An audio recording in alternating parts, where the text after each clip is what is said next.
महाकवि कालिदास के कंठ में साक्षात सरस्वती जी का वास था। शास्त्र में उन्हें कोई पराजित नहीं कर सकता था। अपार यश, प्रतिष्ठा और सम्मान पाकर एक बार कालिदास जी को अपनी विद्वानता का घमंड हो गया। उन्हें लगा कि उन्होंने विश्व का सारा ज्ञान प्राप्त कर लिया है और अब सीखने को कुछ बाकी नहीं बचा। उनसे बड़ा ज्ञानी संसार में कोई दूसरा नहीं है। एक बार पड़ोसी राज्य से शास्त्र का निमंत्रण पाकर कालिदास विक्रमादित्य से अनुमति लेकर अपने घोड़े पर रवाना हुए। गर्मी का मौसम था। धूप काफी तेज और लगातार यात्रा से कालिदास को प्यास लग आई। थोड़ी तलाश करने पर उन्हें एक टूटी झोपड़ी दिखाई दी। पानी की आशा में वे उस ओर बढ़ चले। झोपड़ी के सामने एक कुआं भी था। कालिदास जी ने सोचा कि कोई झोपड़ी में हो तो उससे पानी देने का अनुरोध किया जाए। उसी झोपड़े से एक छोटी बच्ची मटका लेकर निकली। बच्ची ने कुएं से पानी भरा और वहां से जाने लगी। कालिदास उसके पास जाकर बोले, बालिके, बहुत प्यास लगी है, जरा पानी पिला दे। बच्ची ने पूछा, आप कौन हैं? मैं आपको जानती भी नहीं, पहले आप अपना परिचय दीजिए। कालिदास को लगा कि मुझे कौन नहीं जानता भला, मुझे परिचय देने की क्या आवश्यकता है। फिर भी प्यास से बेहाल थे तो बोले, बालिका, अभी तुम छोटी हो इसलिए मुझे नहीं जानती। घर में कोई बड़ा हो तो उसको भेजो, वहाँ मुझे देखते ही पहचान लेगा।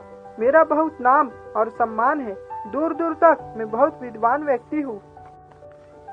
कालिदास के बड़बोलेपन और घमंड भरे वचनों से अप्रभावित बालिका बोली, आप असत्य कह रहे हैं।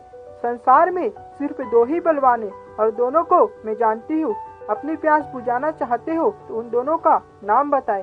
थोड़ा सोचकर कालिदास बोले, मुझे नहीं पता, तुम ही बता दो, मगर मुझे पानी पिला दो, मेरा गला सूखा जा रहा है। बालिका बोली, वे दो बलवान हैं, अन्न और जल। भूख और प्यास में इतनी शक्ति है कि बड़े से बड़े बलवान को भी झुका देते हैं। देखिए, प्यास ने आपकी क्या हालत बना दी है। कालिदास चकित रह गए।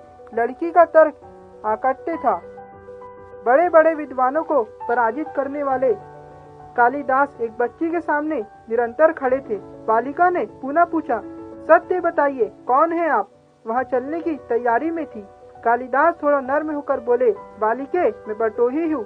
मुस्कुराते हुए बच्ची बोली, आप अब भी असत्य कह रहे हैं। संसार में दो ही बटोही है, उन दोनों को मैं जानती हूँ। बताइए, वो दोनों कौन है? तेज प्यास ने पहले ही कालिदास की बुद्धि शीर्ण कर दी थी, पर लाचार होकर उन्होंने फिर से विज्ञात व्यक्त कर दी। बच्ची बोली, आप स्वयं को बड़ा विद्वान बता रहे हैं और यहाँ भी नहीं जानते एक स्थान से दूसरे स्थान तक बिना थके जाने वाला बटोही कहलाता है। बटोही दो ही है, एक चंद्रमा और दूसरा सूर्य, जो बिना थके चलते रहता है। आप तो थक गए हैं, भूख प्यास से बेदम है, आप कैसे बटोही हो सकते हैं?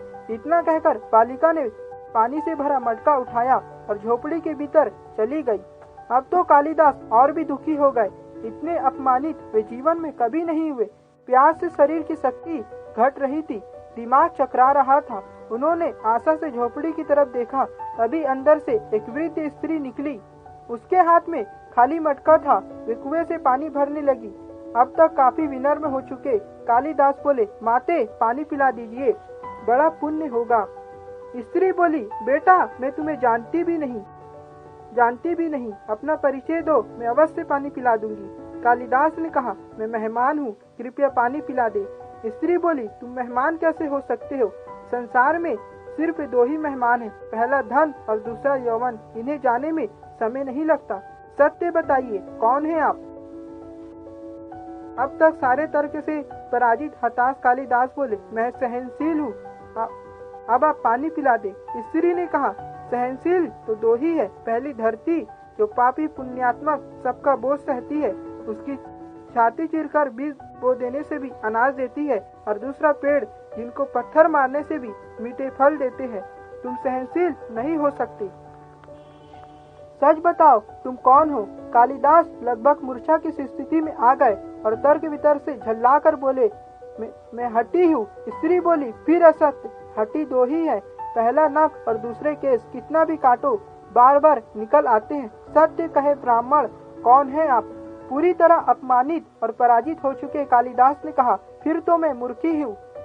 नहीं, तुम मूर्ख कैसे हो सकते हो? मूर्ख तो दो ही है, पहला राजा जो बिना योग्यता के भी सब पर शासन करता है, और दूसरा दरबारी पंडित जो राजा को प्रसन्न करने के लिए गलत बात पर भी तर्क करके उसको सही सिद्ध करता है, श्रेष्ठा करता है।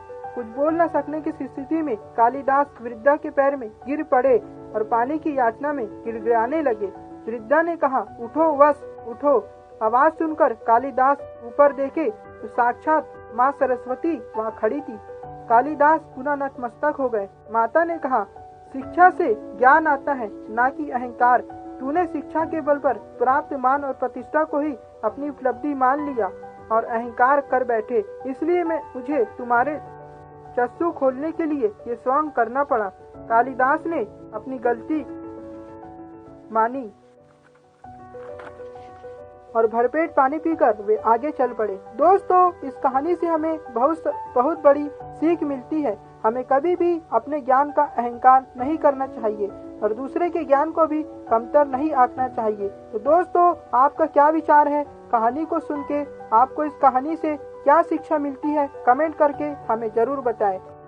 और अगर आपको मेरी वीडियो पसंद आई है तो इसको ज़्यादा से ज़्यादा शेयर करके हमारे इस प्रयास का हिस्सा बनिए। मैं फिर मिलूंगा आपसे अगले वीडियो में, जो आपके जीवन में भरते सकारात्मक ऊर्जा और आपको दिखाए एक नई दिशा। जय हिंद, जय भारत।